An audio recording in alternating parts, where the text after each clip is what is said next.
जय बाबा स्वामी गुरुदेव के चरणों में कोटि कोटि प्रणाम, गुरु शक्तियों के चरणों में कोटि कोटि प्रणाम। गणपति बापा मोरया। आज हम गणेश उत्सव और गणपति बापा के बारे में बात करेंगे। आप सबको पता है कि गणेश उत्सव पूरे देश में, हमारे देश में नहीं तो इस देश के बाहर भी बहुत सारे कंट्रीज़ में गणेश उत्सव मनाया जाता है। गणेश उत्सव सेलिब्रेट करने के लिए जैसे हम कोई 1.5 दिन का करता है, कोई 3 दिन, कोई 5, 7, 9, मैक्सिमम 11 डेज। 11th डे हम गणपति जी को विसर्जन कर देते हैं पानी में।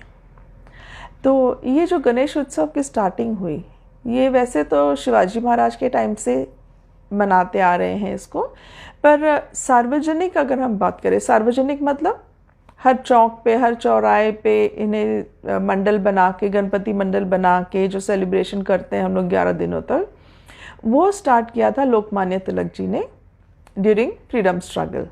वो इसलिए किया था ताकि उनको मिलने का, डिस्कशन का एक प्लेटफॉर्म चाहिए था, इसके लिए किया गया था। ये हिस्ट्री हम सबको पता है। बट अगर हम गणेश उत्सव की बात करें तो ये गणेश उत्सव क्यों मनाते हैं? जैसे चतुर्थी से मनाते हैं और अनंत चतुर्दशी के दिन वो 14th डे पे, 4th डे से शुरू होता है और 14th डे पे ख़त्म हो जाती है। तो ये चतुर्थी से क्यों स्टार्ट करते हैं? बहुत पुरानी बात है ये। हमारे व्यास मुनि जो थे, उन्होंने महाभारत के वक्त वो प्रेजेंट थे, तो पूरी महाभारत जो थी वो उनके आंखों के सामने थी और उन्होंने पूरा उसे मेमोराइज कर लिया था। बट उन्हें अब चाहिए था कि कोई उसे अच्छे से लिखे।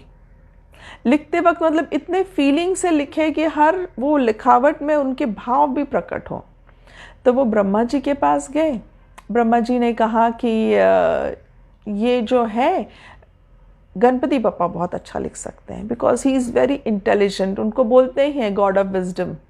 बहुत इंटेलिजेंट हैं और वो बहुत फास्ट भी लिख सकते हैं एंड ही इज़ एक्सपर्ट, आप उन्हीं को मनाओ। तो व्यास जी गए उनके पास, गणपति बप्पा के पास।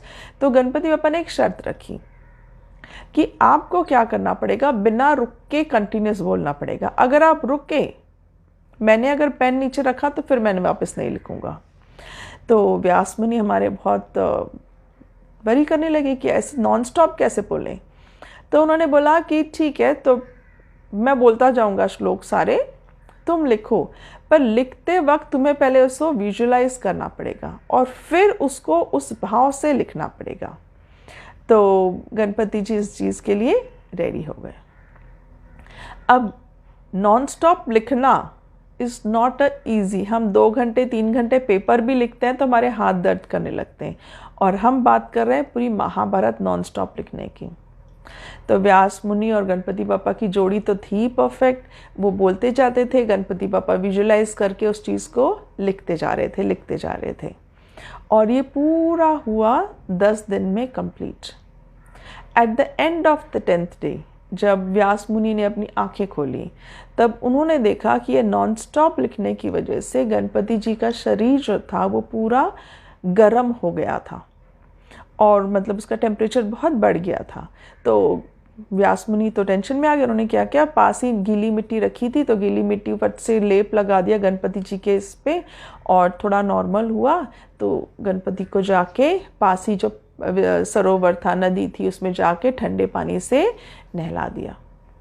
तो ये उन्होंने किया था at the end of 10th day, that is 11th day को। तो वही प्रैक्टिस हम फॉलो करते हैं कि 10 दिन जो उन्होंने महाभारत लिखी, वो 10 दिन हम उन्हें अपने घर में बुलाते हैं और उनकी पूजा अर्चना सब करते हैं, और 11th डे को हम उनको जाके पानी में विसर्जन कर देते हैं। ये हुआ गणेश उत्सव। अब अगर हम गणपति जी के बारे में बात करें तो आप सबको तो पता ही है उनका बर्थ कैसे हुआ। पार्वती जी हैं, उन्होंने उपटन लगाते हैं तो अपने बॉडी से वो उपटन निकाला और उससे गणपति जी, ये सब नॉर्मल है, गणपति जी को बनाया। फिर भी एक बार बता देती हूँ कि पार्वती जी अपने फ्रेंड्स के साथ नहाती हैं, तो शिव जी का तो घर है, वो कभी भी आ जाते हैं। तो पार्वती जी को चाहिए था कि कोई एक मेरा पर्सनल बॉडीगार्ड हो जो शिव जी के कहने में ना आए। तो पार्वती जी ने क्या किया, अपने बॉडी के मैल से एक मूर्ति बनाई और उसमें जान दी, वो थे हमारे गणपति बापा। और गणपति बापा को तो पार्वती जी ने बनाया, तो वो पूरा लॉयल्टी उनकी किन के लिए थी? पार्वती माता के लिए थी। तो यहाँ पे जब शिव जी आते हैं तो गणपति बापा उनको रोकते हैं, उनमें लड़ाई होती है और एज अ रिजल्ट वो गणपति जी का सिर कट करते हैं। और जब पार्वती जी रोती हैं तो शिव भगवान क्या करते हैं कि एक एलिफेंट का, न्यूबॉर्न बेबी एलिफेंट का सिर उनको लगा देते हैं। तो अभी ये जो पूरा प्रोसेस है ये हम एज अ स्टोरी के लिए देखते हैं, बट अगर हम इसको स्पिरिचुअलिटी मतलब रियल मीनिंग क्या है, एक एक चीज़ का सिग्निफिकेंस, ये जानना बहुत ज़रूरी है। जब हम सिग्निफिकेंस की बात करते हैं तो अगर हम पार्वती माता से शुरू करें, पार्वती माता क्या रिप्रेजेंट करती है? Feminine energy, festive energy, nature, pure, इसको प्यूरिटी को रिप्रेजेंट करती हैं। तो जब हम बोलते हैं कि उन्होंने अपना मैल निकाला, तो उनमें मैल आया कैसे?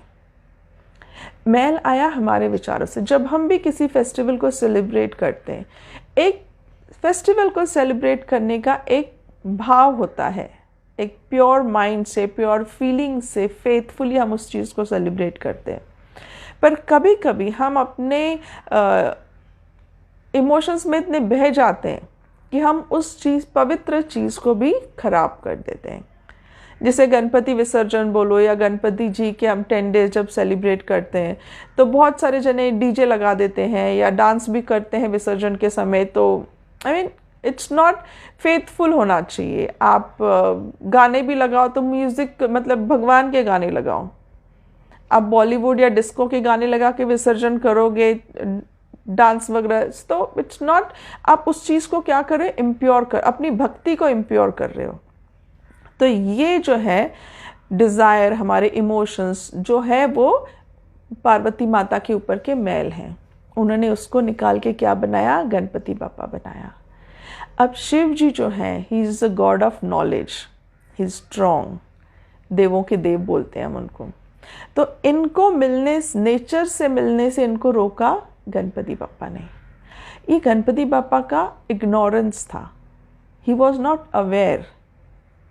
और कहीं ना कहीं उनमें अहंकार था कि मेरी मम्मी है पार्वती माता, मेरी माँ है, उन्होंने मुझे बनाया तो मैं शिव जी का क्यों सुनूं। तो यहाँ पे उनके ईगो को, उनके अहंकार को शिव जी ने उनका सर अलग करके उनका ईगो ख़त्म किया। तो शिव जी ने एक गुरु का काम यहाँ पे निभाया। एक गुरु की भूमिका निभाते उन्होंने क्या किया? गणपति जी का अहंकार मिटाया। और अहंकार मिटाने के बाद उन्हें नया जन्म दिया। नए जन्म में उन्होंने क्या किया कि एलिफेंट का सर लगाया। अब इतने सारे जानवर हैं, इतने सारे पशु पक्षियां हैं, वाई एलिफेंट? तो ये भी मैंने जो कहा ना कि हर चीज़ सिंबॉलिक है यहाँ पे, you have to understand it. हर चीज़ का, हर सिंबल का डीपर मीनिंग है। अब जैसे हम एलिफेंट गॉड बोलते हैं उनको, गणपति बापा को बोलते हैं कि उनका एलिफेंट का सिर है, और पूरा उनका जो भी हम आइडल बनाते हैं, जो मूर्ति बनाते हैं, तो हर चीज़ को हमारे ऋषि मुनियों ने क्या किया है? डिटेल में डिस्क्राइब किया है। क्यों? क्योंकि देखिए, जब हम वर्ड्स बोलते हैं, वर्ड्स अगर हम generation to generation pass on करें तो कहीं ना कहीं वो बदलते जाते हैं, शब्द बदलने के चांसेस ज़्यादा हैं। पर अगर मैं एक मूर्ति बना दूं, जैसे गणपति बापा की हमने मूर्ति बना दी है, तो वो मूर्ति चेंज होने के चांसेस नहीं है। सिंबॉलिक कर दिया हमने कि उनका सिर एलिफेंट का है, कान बड़े हैं, एक सूंड है उनको, दांत एक टूटा हुआ है, सूंड भी एक तरफ स्पेसिफिक डायरेक्शन में टर्न लेती है ना, उनके 4 हाथ बताए हैं, उनका पेट भी बड़ा सा बताया है, उनके पैर रखने के तरीके, उनके हाथ में मोदक, सामने प्रसाद रखा हुआ है, और छोटे से मुशकराज हैं। तो ये जो पूरा डिस्क्रिप्शन है, हर चीज़ का हम एक एक करके मीनिंग स्टडी करेंगे। अब एलिफेंट का सिर क्यों? अब गणपति बापा को हम लोग क्या बोलते हैं? विघ्नहर्ता बोलते हैं। मतलब आपके लाइफ के सारे प्रॉब्लम्स वो दूर करते हैं। जितने भी ऑब्स्टिकल्स आपके लाइफ में आने वाले हैं, अगर कोई भी काम आप उनका नाम लेके शुरू करें तो उस काम में जितनी भी बाधाएं, जितने भी ऑब्स्टिकल्स हैं, he will remove it. Now how to relate this with the elephant's head. अब एलिफेंट जो है वो जंगल का सबसे स्ट्रॉन्ग और पावरफुल एनिमल है. अगर किसी जंगल में, तो आपको पता है रास्ते तो बने नहीं होते, जानवर जिस रास्ते से चलेंगे वहीं पे पाथ बन जाएगा सबके लिए. तो एलिफेंट जिस रास्ते से गुजरता है, he is so strong and powerful कि वहाँ पे झाड़ वगैरह सब बड़े बड़े झाड़ टूट जाते हैं, और जो घास है वो भी फ्लैट हो जाती है बिकॉज वो अपने पैरों से चलते हैं. तो एज अ रिजल्ट एलिफेंट जहाँ से गुजरेगा वहाँ पे रास्ता बन जाएगा. तो ये मतलब हो गया कि रिमूविंग ऑल द ऑब्स्टेकल्स, सारे ऑब्स्टेकल्स निकल जाते हैं, बड़े झाड़ पेड़ पौधे सब निकल जाते हैं और दूसरे जानवरों को फॉलो करने के लिए एक रास्ता बन जाता है. ये हो गया एलिफेंट हेड. अब कान बड़े क्यों है? हम सारा दिन भगवान को याद करते हैं ना, तो हमारे सारे लोगों की प्रार्थनाएं वो एक साथ सुन सके, इसलिए बड़े कान हैं. अब आँखें उनकी एलिफेंट की बहुत छोटी छोटी होती हैं. क्यों? नॉर्मली हम क्या करते हैं, हम उन्हीं चीज़ों को विश्वास करते हैं या एक्सेप्ट करते हैं इजीली जो चीज़ें हमने देखी हैं. अगर किसी चीज़ को हमने देखा नहीं है तो हम बोलते हैं ये नहीं हो सकता. जैसे हम गुरु शक्तियाँ हो गई, या मैं बोलती हूँ हम एक शुद्ध और पवित्र आत्मा है, ये सब मानने में हमें ज़रा तकलीफ होती है. छोटी आँखें जो होती हैं ना, वो जैसे किसी भी चीज़ में आपको अगर कंसंट्रेट करना है, जैसे कुछ फाइन लेटर्स में लिखा है, तो अगर हमको कंसंट्रेट करना तो हम कैसे करते हैं? ऐसे करके सीखते हैं. कोई गाना या सॉन्ग सुन रहे हैं और वो क्लियर नहीं हो, तभी हम ऐसे करके सुनते का नहीं, हम फट से ऐसे करते हैं. और ज़्यादा क्लियरिटी से हमको सुनना हो तो हम अपनी आँखें बंद कर लेते हैं. इसका मतलब क्या? जब हम आँखें बंद करते हैं तो हम ज़्यादा से ज़्यादा अवेयर होते हैं अपने सराउंडिंग के बारे में. हमें वो सारी चीज़ें पता चलती हैं जो आंखें खोल के हम रियलाइज़ नहीं कर पाते. That means closing your eyes will help you to concentrate, to meditate. अंतर्मुखी होना, अंदर की आवाज़ सुनना, अपने आत्मा से कनेक्ट होना, ये सब होगा जब आपकी आंखें बंद होंगी. तो छोटी आंखें उस चीज़ को रिप्रेजेंट करती हैं, अंतर्मुखी होने को रिप्रेजेंट करती हैं. बाकी सेंसरी ऑर्गन्स आप डेवलप करो, कॉन्सेंट्रेट करो, मेडिटेट करो. उसके बाद उनका बड़ा सिर, एलिफेंट का सिर सबसे बड़ा होता है. सारे एनिमल्स में जो बड़ा सिर है वो एलिफेंट का है. सो इसलिए गणपति जी को लॉर्ड ऑफ विजडम, इंटेलिजेंट, ज़्यादा बुद्धिमान हम बोलते हैं, बिकॉज बड़े सिर की वजह से. उनका मुंह बहुत छोटा सा है. मुंह छोटा सा है क्यों बताओ? ताकि ज़्यादा बातें हम ना करें. बड़ आदत होती है बहुत जनों को बड़ करने की, तो कम बातें करें, ज़्यादा सुने, बोले कम. ठीक है. उसके बाद उनके जो दांत हैं, 2 हैं टस्क जो होते हैं एलिफेंट के, एक टूटा हुआ है. एक्चुअली 2 दांत रिप्रेजेंट करता है विजडम को और इमोशन को. तो एक दांत का टूटना वो इसलिए है, राइट साइड का दांत उनका टूटा हुआ है, वो इसलिए क्योंकि हर इंसान विजडम एंड इमोशन दोनों ही फीलिंग उसके अंदर होती है. अब इमोशंस को हमको कंट्रोल करना है, इसलिए वो इमोशन वाला दांत टूटा हुआ है, हाथ में रखा है. हाथ में क्यों रखा है? ताकि इमोशन वाला जो फीलिंग है वो हमें अपने हाथ में रखनी है कि कितना किस इमोशन को इम्पोर्टेंस दें, वो अपने ऊपर है. विजडम कंप्लीट, वो दांत जो विजडम वाला है वो कंप्लीट है. फिर उनकी जो सूंड है, अब आपको पता होगा कि जो सूंड है ना हाथी की, वो एक्चुअली उनके नाक है, वो सूंघते भी उससे हैं. कोई भी चीज़ उनको उठानी हो, केला उठाना हो तो उससे उठा के खा लेते हैं. उनको पानी पीना हो तो सूंड से पानी पी लेते हैं. नहाना भी हो तो सूंड में पानी भर के ऐसे फेंका तो नहा भी उससे लेते हैं. कोई बड़ा भारी वज़न उठाना हो, लकड़ी हो, पत्थर हो, वो भी वो सूंड से हाथी उठा लेता है. वो कहते हैं कि कुछ एग्जाम्पल्स ऐसे भी देखे गए कि पीनट, पता है ना, पीनट अगर आप हाथी को दो तो वो अपने सूंड से उसको छील के कचरा निकाल के वो पीनट भी खाता है हाथी। दैट मीन्स उसकी जो ट्रंक है, सूंड है, वो मल्टीटास्किंग है। वो छोटे से छोटी नीडल भी उठा सकती है, बड़े से बड़ा पत्थर भी उठा सकती है। तो हमें ऐसे रहना है ज़िंदगी में। हर काम हमें उतनी ही फेथफुली, उतने ही श्रद्धा से करना है। किसी भी काम को छोटा या बड़ा नहीं समझना है। आजकल बच्चों को आप कोई काम बोलो तो वो क्या बोलते हैं फट से, ये काम मैं करूँगा, मैं नौकर हूँ क्या आपका, इतना छोटा काम। मतलब अगर हम उनको कोई काम दे तो काम करने के पहले वो उसको मेजर करते हैं कि इज़ इट अ वर्थी और इज़ इट ऐसे ही टाइम पास वाला काम। तो ऐसा नहीं हूँ। तो हर चीज़ उनकी हमें बताती है कि हमें ज़िंदगी में कैसे रहना है, how should we behave in our life. फिर उसके बाद आते हैं उनके पैर। उन्होंने एक पैर नीचे रखते हैं। मोस्टली जो पिक्चर्स होती है ना, एक पैर नीचे होता है और एक पैर उन्होंने फोल्ड करके रखा होता है। वो क्यों रखा होता है? क्योंकि ये दिखाता है कि आपको रहना तो इसी दुनिया में है। एन्जॉय करो, इसके सारे प्लेजर्स जो है एन्जॉय करो, बट डी अटैचमेंट के साथ। डी अटैचमेंट मतलब आपको उसमें डूब के नहीं एन्जॉय करना है। You enjoy, be happy and let it go. ये हो गया वर्ल्डली प्लेजर एन्जॉय करना डी अटैचमेंट के साथ। और सूंड की जो मैं बात कर रही थी ना, आपने देखा होगा कि मोस्ट ऑफ द टाइम उनकी सूंड लेफ्ट की तरफ टर्न होती है। रेयर केसेस में right and rarest of rare case में it is straight.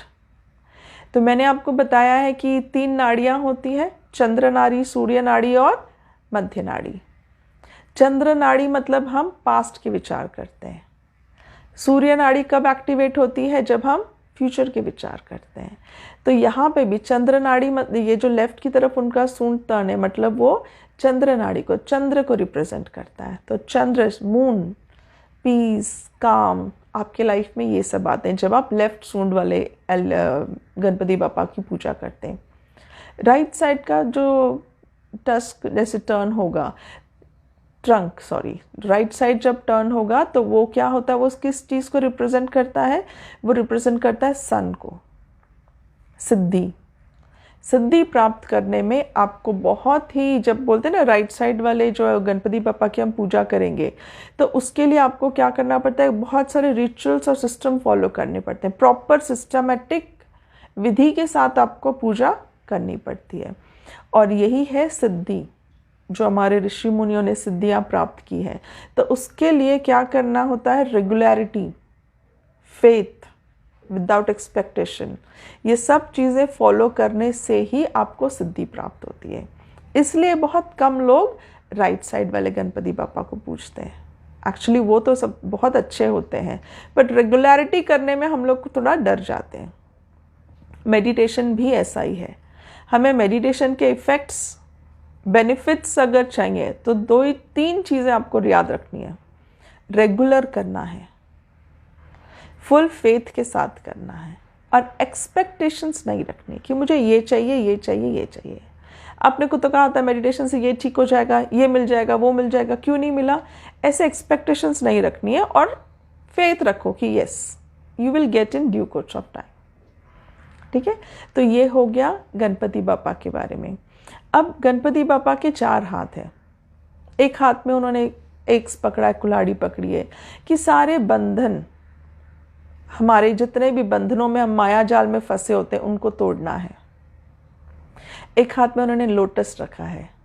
It represent consciousness, हमारी जो 6th सेंस है, कॉन्शियस जी बोलते हैं हम लोग।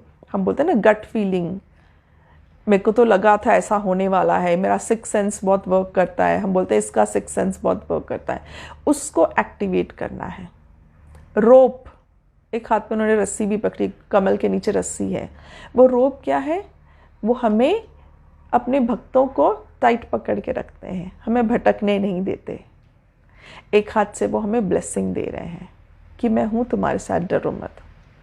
और एक हाथ ऐसे रखा हुआ है जिससे हमें वो प्रसाद दे रहे हैं, मोदक दे रहे हैं। तो हम जो भी काम, अच्छे काम करेंगे उसका वो हमें प्रसाद देते हैं। और एक बहुत ही इम्पॉर्टेंट बात है, छोटे से मुशक्करात जो उनके पैरों के नीचे बैठे हुए हैं। अब देखिए ये भी सिंबॉलिकली कितना डिफरेंट है। सिर सबसे बड़े जानवर का, हाथी का, और पैरों के नीचे सवारी किसकी है? सबसे छोटे जानवर की, मुशक्कराज की। तो ये मुशक्कराज क्या रिप्रेजेंट करता है? ये मुशक जो रिप्रेजेंट करते हैं वो है हमारे डिजायर्स और ईगो। आपने कभी चूहे को देखा है? कैसे रहता है? यहाँ जाएगा, वहाँ जाएगा, वहाँ जाएगा, वहाँ जाएगा, टू टू टू टू टू टू, ऐसे टू करता रहता है। मतलब वो स्टैंड स्टिल कभी भी नहीं होगा, दांत उसके चलते रहेंगे, चलते रहेंगे, चलते रहेंगे। तो ऐसे हमारे डिजायर्स होते हैं, ये भी चाहिए, वो भी चाहिए, वो भी चाहिए, वो भी चाहिए, कभी फुलफिल ही नहीं होते। एक लिया तो दूसरा चाहिए, दूसरा लिया तो तीसरा चाहिए, तीसरा लिया तो, ये तीनों को सेफ साइड रखती हूँ, यूज फोर्थ वाला करूँगी, एक और लेते हैं। तो ये हमारे डिजायर्स और हमारे ईगो है, इन्हें हमेशा हमें छोटे से छोटा करके रखना है। तो जो चलता फुरता बहुत ही एक्टिवेटेड मुशक्कराज है ना, वो ऐसे करके शांत बैठे हैं। तो गणपति जी के शरण में आके वो मुशक्कराज भी क्या हो गए हैं? शांत हो गए हैं। मतलब आप गणपति जी के शरण में जाओ तो आप भी मुशक्कराज के जैसे, आपका ईगो, आपके डिज़ायर भी क्या हो जाएंगे? शांत हो जाएंगे। मुशक्कराज के सामने आप देखोगे फोटोज में ऐसे प्रसाद की प्लेट पड़ी है, पर he is not touching it. क्यों?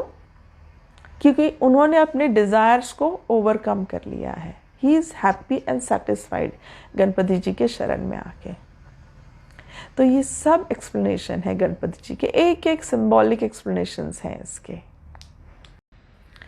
गणपति जी का पेट बहुत बड़ा दिखाया गया है किसी भी फोटो में। मतलब हम जब मूर्ति भी लेने जाते हैं तो हम वो लेते हैं जिसके बहुत बड़ा पेट हो। तो बहुत बड़ा पेट क्या रिप्रेजेंट करता है? कि आप उन्हें कुछ भी परोसो, वो ये नहीं देखते मीठा है, तीखा है, क्या, जो भी परोसो वो उसको क्या करते हैं? खा लेते हैं, एक्सेप्ट कर लेते हैं। इज़ वेरी हैप्पी, उन्हें बहुत अच्छा लगता है। तो वो क्या रिप्रेजेंट करता है? कि आपके भाग्य में जो लिखा है, जब वो आपके सामने परोसा जाएगा, वो अच्छा हो सकता है, वो बुरा हो सकता है, पर आपके भाग्य में जो है वो आप उसको एक्सेप्ट कर लो। आप उस पर सवाल मत करो, उसमें अड़े मत रहो, क्योंकि आपके भाग्य का जो है वो आपके ही कर्मों का फल है। तो इस चीज़ को जितने जल्दी हम एक्सेप्ट कर लेंगे ना, उतने जल्दी हम अपने आप से पीस में रहते हैं। सो गणपति बापा जैसे खा लेते हैं और हर चीज़ हजम कर लेते हैं, वैसे ही हमें भी क्या करना है? हमारे भाग्य में जो लिखा है उसे एक्सेप्ट कर लेना है, मान लेना है, आत्मसात कर लेना है, एक्सेप्ट कंप्लीटली। तो ये हो गया उनके बारे में एक्सप्लेनेशन। अब जब हम जो उनको चीज़ें ऑफ़र करते हैं, हम क्या क्या ऑफ़र करते हैं उनको? हम दूर्वा चढ़ाते हैं। दूर्वा पता है ना, वो घास होते हैं, ऐसे 3 हिस्से वाले घास होते हैं। तो दूर्वा ऑफ़र करते हैं। दूर्वा ऑफ़र करने के पीछे क्या रीज़न है? अब मेडिसिनल यूज़ अगर इसका देखा जाए दूर्वा, तो it is good for acidity, digestion related problems, immunity के लिए अच्छा है। तो गणपति जी को दूर्वा क्यों दिया गया? उनको इंडाइजेशन हुआ था? क्यों हुआ था? एक बार एक राक्षस था, तो उस राक्षस ने ना बहुत जनों का जीना हराम करके रखा था। वो बहुत जनों को निगल लेता था, ऋषियों को, मुनियों को, इंसानों को। तो सब परेशान होके गणपति बापा के पास गए रिक्वेस्ट करने कि हमें उस राक्षस से क्या करो, मुक्ति दिला दो। तो गणपति जी ने उस राक्षस को बड़ा एकदम विराट रूप धारण करके उस राक्षस को निगल लिया। अब वो जो राक्षस था उसके मुंह से आग निकलती थी। तो जब गणपति जी ने उनको निगला तो उनके पेट में भी क्या हो गया? जलन होने लगी उसकी वजह से। तो उस जलन को शांत करने के लिए ऋषि ने उनको क्या दिया? कश्यप ऋषि ने उनको क्या दिया? दूर्वा दी। 21 दूर्वा गांठ उनको दी खाने के लिए, और वो खाते ही 21 दूर्वा खाते ही उनके पेट क्या हो गया? शांत हो गया। तो ये हो गया। अब आप तो ये बात करो, ऋषि मुनियों की बात करो कि उनको कैसे मेडिसिनल नॉलेज था। वो तो थे ही जंगल में रहने वाले, तो हर चीज़ का उन्हें नॉलेज था। मेरी कैट है ना, अगर वो भी कभी कम ज़्यादा खा ले and if she is not well, तो मेरे गार्डन में दुर्वे का झाड़ भी है, तो वो दुर्वा जाके गार्डन से खाती है। उसके बाद वो वॉमिट करती है और वो उसका फिर पेट ठीक हो जाता है, देन शी इज़ नॉर्मल। तो ये जो है ना मेडिसिनल वैल्यू, तो ये बिल्लियों को कैसे, आई स्टिल वरी, मतलब वंडर कि उसको कैसे पता कि ये खाने से मेरा पेट ठीक हो सकता है। ठीक है, but this is the fact. Ganpati ji को हम क्या बोलते हैं? सिंदूर भी चढ़ाते हैं ना, सिंदूर लाल चढ़ायो। तो उनको सिंदूर क्यों चढ़ाते हैं? इसके पीछे भी एक स्टोरी है। एक राक्षस था सिंदूर नाम का, उसने भी सारे लोगों को परेशान करके रखा था। तो गणपति जी ने उसका वध किया और गुस्से में आके, बहुत गुस्से में हो गए थे, तो गुस्से में आके उसके शरीर से जो सिंदूर निकला ना, वो पूरा अपने शरीर में उन्होंने मढ़ लिया था और वो रेडिश कलर के हो गए थे। तो वो रिप्रेजेंट करता है, जो सिंदूर राक्षस था ना, वो नेगेटिविटी को रिप्रेजेंट करता है, नेगेटिव एनर्जीज को रिप्रेजेंट करता है। तो वो बोलते हैं कि अगर आपके घर में सिंदूर वाले गणपति बापा है ना, रेडिश कलर के गणपति बापा है, दरवाजे पे लगाते हैं बहुत लोग, या बिजनेस में भी, बिजनेस वाले लोग भी जिनके ऑफिस में या शॉप्स में होता है ना, वो सिंदूर वाले गणपति बापा होते हैं। क्यों होते हैं? क्योंकि वो नेगेटिविटी को अवॉइड करते हैं, कि उनको देख के कोई नेगेटिव, मतलब उनको याद आ जाए नेगेटिव एनर्जी को, उन्होंने सिंदूर राक्षस को खत्म किया था। तो वो लाल रंग देख के वो क्या करते हैं, नेगेटिविटी डर जाती है और वो रिटर्न हो जाती है। लेडीज़ भी माथे में सिंदूर लगाती हैं, टीका लगाती हैं। क्यों लगाती हैं? मेडिसिनल यूजेस भी हैं, इन सब के मेडिसिनल यूजेस हैं, आप गूगल कर सकते हो। सिंदूर लगाने से क्या होता है? हमें डैंड्रफ नहीं होता, हेयर फॉल नहीं होता, बाल जल्दी सफ़ेद नहीं होते। तो ये सब हमारे क्या है, रिचुअल्स। हर रिचुअल का there is a scientific reason. पर हम अटक कहाँ जाते हैं कि हमारे पेरेंट्स से जब हम सवाल करते हैं कि ये क्यों करना है, वो क्यों करना है, तो वो अगर जवाब नहीं दे पाते तो हम लोग वहाँ पे अटक जाते हैं। एक्चुअली ऐसा है नहीं। एवरी हिंदू के जो भी रिचुअल्स है ना, Hinduism not a religion, it is a way of living कहते हैं, क्योंकि हर चीज़ का साइंटिफिक रीज़न है जिससे हम बाउंडेड हैं। ठीक है। फिर हम गणपति जी को तुलसी नहीं चढ़ाते। क्यों नहीं चढ़ाते तुलसी? क्योंकि इसके पीछे भी एक स्टोरी है। एक बार गणपति जी मेडिटेशन कर रहे थे नदी किनारे बैठ के, तो वहाँ से तुलसी माता गुजरी और उन्हें वो बहुत अच्छे लगे। गणपति जी का तो है ही रूप इतना अच्छा, तो उन्होंने गणपति जी से शादी करने की इच्छा व्यक्त की। तो गणपति जी ने कहा कि नहीं, मैं अभी ब्रह्मचर्य का पालन कर रहा हूँ, मैं अभी शादी नहीं कर सकता। इस पे तुलसी माता बहुत गुस्सा हो गई। तो उन्होंने गणपति जी को श्राप दिया और गणपति जी ने भी उनको श्राप दिया कि आप पेड़ बन जाओगे और लोगों के घर के बाहर रहोगे, कभी अंदर नहीं जा पाओगे किसी के घर के अंदर। तो इसलिए हम लोग तुलसी माता, वो पौधे को भी हम माता मानते हैं। सुबह शाम दिया लगाते हैं, हल्दी कुंकू चढ़ाते हैं, और गणपति जी को इसलिए उस दिन से तुलसी नहीं चढ़ाई जाती है। ठीक है। गणपति जी को हम लाल फूल चढ़ाते हैं, वो भी रेड कलर, उनको प्रे भी करते हैं तो रेड वस्त्रों में प्रे करते हैं हम हमेशा। तो ये है हमारी गणेश महिमा, गणपति जी की महिमा, कि हर चीज़ की कितनी स्पिरिचुअल मीनिंग है। पर हम जब गणपति रखते हैं घर में तो हम लोग को क्या लगता है कि मोदक बनाओ, बनाते भी कम है, हम बाहर से ले आते हैं। दुर्वा चढ़ाओ तो हमें वो पता नहीं है क्यों चढ़ाना है दुर्वा। अब गणपति जी इतना मीठा खाते हैं, मैंने कहा दुर्वा की मेडिसिनल बहुत उसके यूजेस हैं। उसमें से एक ये यूज़ भी है कि वो शुगर कंट्रोल में रखता है। तो हम कितना भी मिठाई या लड्डू और मोदक तो उनको चाहिए ही चाहिए। तो दुर्वा चढ़ाने से शुगर भी कंट्रोल में रहती है, ओबेसिटी, ज़्यादा मोटे नहीं हों, वो हेल्दी तो रहना है ना उन्होंने भी। तो ये सब हमारे जो जितने भी ग्रंथ हैं, हमारे जितने भी जो रिच, जो हम बोलते हैं ना रिच कल्चर है, इंडियन कल्चर, हमारे जितने भी मंत्र हैं, हमारे इतने भगवान हैं, इतने मंदिर हैं, इन सब के वाइब्रेशंस फील करना, इन सब की एनर्जीज ग्रहण करने, बहुत सारे एनर्जी, पर हम कभी उस चीज़ को रियलाइज़ ही नहीं करते। हम मंदिर जाते हैं सज धज के, ट्रेडिशनल कपड़े पहन के, 2 सेल्फी लेते हैं और आ जाते हैं। हम वहाँ से कुछ भी पॉजिटिव एनर्जी लेके नहीं आते। क्यों? क्योंकि हमारी उतनी कैपेबिलिटी ही नहीं है वो समझने की। जैसे एक छोटा बच्चा अगर मेडिकल कॉलेज में चला जाए तो उसे क्या मिलेगा, क्या नॉलेज ग्रहण कर पाएगा वो? कुछ नहीं। उससे लगेगा सब यहाँ डॉक्टर बन के क्यों घूम रहे हैं, वाइट कोट पहन के क्यों घूम रहे हैं, बस उतना ही वो देख भाग के इधर आ जाएगा वो। बट अगर आपको मेडिकल कॉलेज में एडमिशन लिया है आपने और आप उसके क्वालिफाइड हो, प्रॉपर प्रोसेस से सिलेक्ट हुए हो और आप जब मेडिकल कॉलेज में जाते हो तो आप उसकी नॉलेज ले सकते हो, you can gain some knowledge by it. तो यही हमारी स्पिरिचुअल प्रोग्रेस है। जब हम मेडिटेशन करते हैं, it is a very slow step by step process. Meditation करते हैं, जब मैंने कहा ना कि गणपति जी का जो सूंड है, चंद्र नाड़ी, सूर्य नाड़ी, और एक है रेयरेस्ट ऑफ रेयर जो सेंटर मध्य नाड़ी। मध्य नाड़ी मतलब थॉटलेस, आप बिल्कुल किसी भी चीज़ का थॉट नहीं करें, एकदम सेंटर में रहें, न पास्ट का सोचें ना फ्यूचर का सोचें।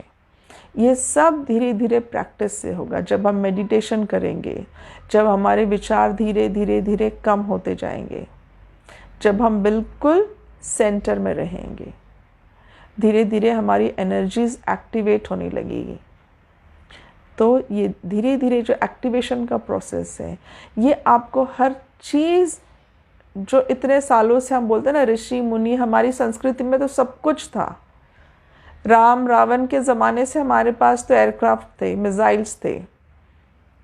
तो ये सब चीज़ आप समझ पाओगे, आप रियलाइज़ कर पाओगे उनकी शक्ति क्या है।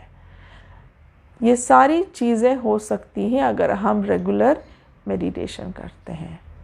आप सबको ये रियलाइजेशन मिले, आत्म साक्षात्कार मिले। आप सब मेडिटेशन करो और आपकी लाइफ को उस डायरेक्शन में ले जाओ जिसके लिए आप इस दुनिया में आए हो। हम सब के लाइफ का एक पर्पस होता है। हम सारे प्रॉमिसेस करके इस दुनिया में जन्म लेते हैं, पर सिर्फ होता ये है कि यहाँ आने के बाद यहाँ का जो माया जाल है, हम उसमें फंस जाते हैं। हम भूल जाते हैं हम यहाँ क्यों आए हैं। हम दोष देते हैं ना, इसको उसको उसको, कुछ भी किसी को दोष कभी नहीं देना। ये जो लाइफ आपको मिली है, ये आपकी चॉइस है। आप अच्छे हो बुरे हो, आपको इस दुनिया में लाने के पहले हर चीज़ बताई जाती है और उसके बाद आप इस जन्म को स्वीकार करते हो। तो it is all about you. आप इनर सेल्फ को जाने, अपने आप को जाने और अपना पर्पस। हर किसी का एक पर्पस होता है। कुछ लोग जल्दी से उस पर्पस को पा लेते हैं और उससे कंप्लीशन में लग जाते हैं और फिर उन्हें इजीली मोक्ष भी मिल जाता है। इस माया जाल में अटके पड़े नहीं रहते हैं। आप सबको मोक्ष मिले, यही गुरु चरणों में प्रार्थना है। जय बाबा स्वामी। आपको स्वामी जी का खूब खूब आशीर्वाद है।